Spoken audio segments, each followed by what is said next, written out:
Hello folks, this is Aitanaj from inspiredtorise.com, and today we have the Moto X Play here with us for a full review and unboxing of this device. Let us just unbox the Moto X Play. The Moto X Play that we have over here is a 32GB variant. The phone will retail for two variants, which are the 16GB variant as well as the 32GB variant, and it would start exclusively on Flipkart, launching tonight midnight. And the phone would be available in all of these variants as is visible over here.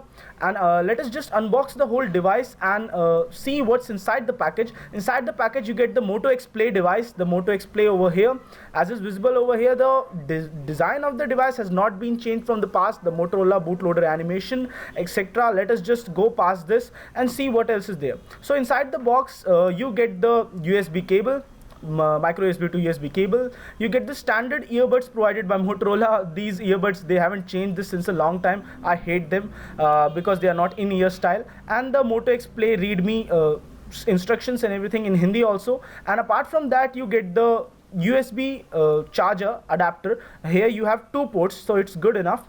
And apart from that you also get a small pin for opening the SIM tray. So let us just get to it and open the SIM tray first and look inside how does it work. So here's the SIM tray on the top. So SIM tray is on the top. It's a very different placement. So let us just push it inside and the SIM tray does come out. The SIM tray, this phone supports dual SIM 4G, and also supports micro SD card. So that's why there's a third gap over there, and the dual SIM 4G as well as micro SD card expansion. So these are a few good things about the Moto X Play smartphone. On a quick glance, the Moto X Play looks really premium enough, and as is visible over here, the sides have a really nice metallic finish. The back is interchangeable, and the front has the front speakers on the below part. And let us just move forward, and the UI of the smartphone is Android, vanilla Android, no other bloatware, nothing installed, pure Android experience. And the swiping between apps and switching between applications is really smooth and easy, and overall ease of usage is great, but the performance could have been improved a little bit better. It's not as smooth as the OnePlus 2, we can say. And let us just move forward. What's inside the hood? Inside the hood you have the Snapdragon 615 chipset, which is notorious for overheating, but still the overheating has been managed on this smartphone. And you get a 5.5-inch Full HD display, good pixel density, and 5.1.1 Android. The back covers are interchangeable, 21 megapixel back camera with dual tone flash. And apart from that, the battery is non removable, but it is a 3630 mAh 3630 mAh battery, which is really powerful, and you can change the back shells as much as you want. There was a problem that we found, that the back shells that they were provided, they were not exactly fitting. So I guess it would be rectified later, but still this was a problem. And let us just move forward and look into the phone with more detail. And here's the camera application. The back camera is 21 megapixels. That is something which is really great. And let us just look inside. So you have the options of quick capture, where you can twist your device to capture the photos, and a few of those features wherein for example you can also have a panorama shots. Most of these features, a widescreen photo, or which is 16.1 megapixel, or standard 21 megapixels photos. And you can select slow-mo videos or HD videos, and we also shot a slow-mo video which we would show you just now. You can have the options to for night mode and control of focus and exposure, and these are all the options over here as is visible over here. And the slow-mo video was in 540p, and the full HD video is supported. HDR mode, auto on or off options. The camera application is pretty basic for a 21 megapixel sensor, and this is one of the images that I took of the Goki band that I have on my hand. Clarity is decent enough, 21 megapixels. The clarity came out okay enough.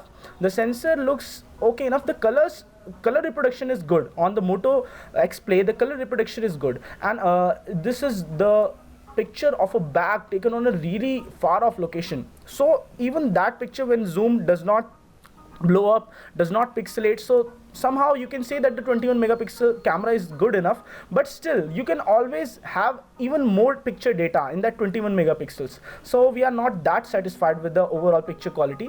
And here's the slow-mo video that we talked about. Let us just play it. So I used the cap of the camera as a small pendulum and was just tossing it back and forth. The camera had some trouble while focusing on the cap, but still the slow motion is evident enough, and in case you use it in real life situations, they would be good enough videos to capture while in the slow-mo effect. And let us just show you something else. These are the pictures we took in the widescreen format, 16 megapixels. This is a macro shot that we took of the camera cap. The macro shot came out really clear, so the camera is good enough, but not as great as we would expect from a 21 megapixel camera. That's one of the things. The front camera is decent enough. The picture quality is great, and on the Nina Mark II, it scored 59.3 frames per second. On the Geekbench, it scored 1546. And on the Antutu benchmark, we would just test it right now. So we are just going through the Antutu benchmark. Let us just fast forward through all of this stuff, and we would just see how well does it score. And the 3D benchmark has started on the Antutu benchmark. So right now we are just waiting for the frames per second count. So the frames per second varied between 15 to 16, 17, 13, 14. It was dropping in this range but didn't drop in single digits, but still it was decent enough, not that bad. Actually we expected a little more. It did cross above 20 frames per second at some times. So the score came out to be 27,764. Decent enough score, but not that great. So it's okay because the Snapdragon 615 is throttled to prevent overheating.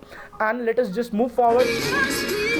So this is a music track that we played. The speaker is not stereo speaker, just the bottom grill is the speaker.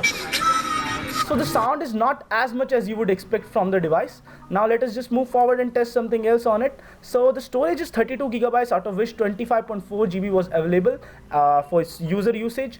And let us just play a game, Beach Buggy. So it's one of those games that I love to play on any smartphones because I'm really bad at it. Let us just move forward and begin this game.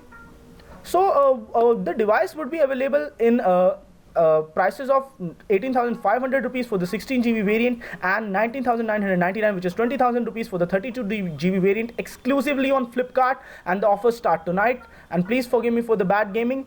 And apart from that, the phone, the premium selling point of the phone is that apart from the vanilla Android experience on the smartphone, it can recognize the sound of your voice, because this is the Moto X smartphone that we are talking about. It can recognize the sound of your voice with easy to access hands-free control, and all of the Google Now functions etc. work really decent on this device, and it learns your preferences and habits over time, and the overall voice detection is really great.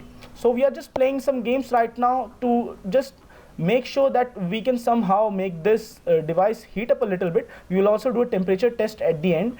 So let us just, this time I'm playing good enough. I didn't die till yet. By this time I usually die.